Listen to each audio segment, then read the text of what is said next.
I had never learned about this tale of the doppelganger, but a friend of mine introduced me that tale, this idea that a doppelganger is like a fantastic being that has the ability to, to gain the form of someone, but is like an evil version of that person.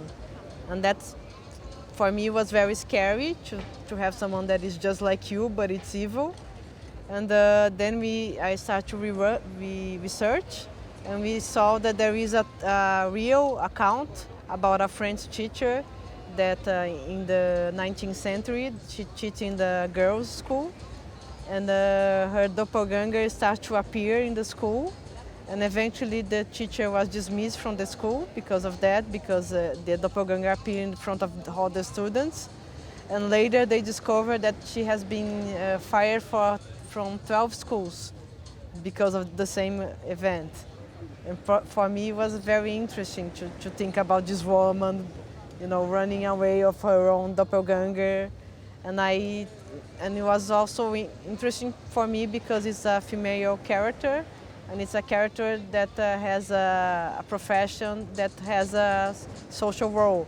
Because a teacher is someone that is very respectful, and you associate with that idea of someone who gives you knowledge, but also gives you moral, and also in a way domesticate the children. Because in school, especially religious school, they have that role of, taking hold of your impulse and make you have good manners. And so I thought it would be a very controversial character to have a teacher with that role, and suddenly she would be haunted by something that is related to a wild part of.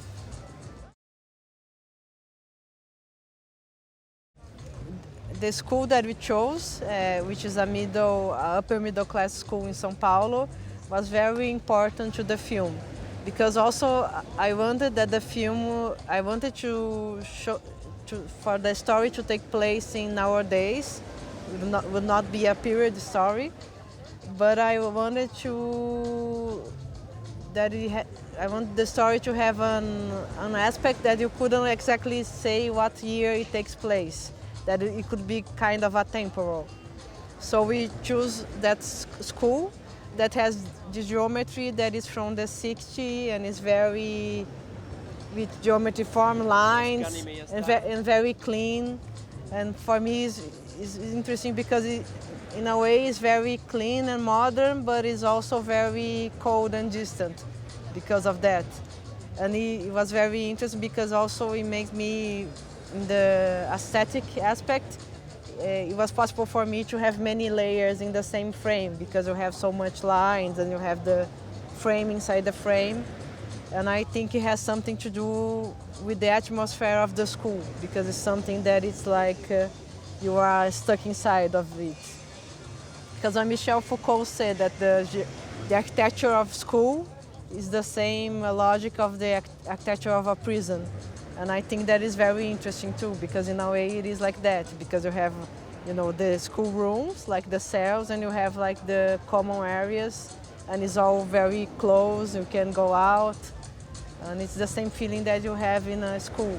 So I use the architecture of the location to create this feeling of oppression that relates with the character's conflict.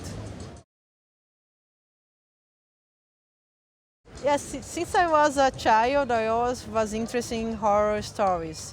I read Edgar Allan Poe and Ray Bradbury and science fiction, and I also like to read comics about with horror stories.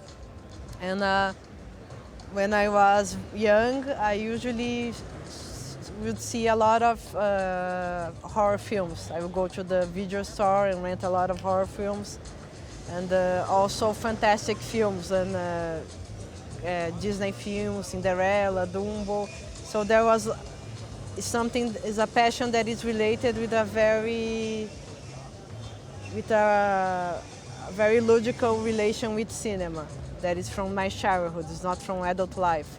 So when I became an adult and started to study cinema, I also had contact with other kind of cinema that were important in my upbringing as a filmmaker, but I have an emotional connection with just horror films, and that I think is more connected with the pleasure of telling a story.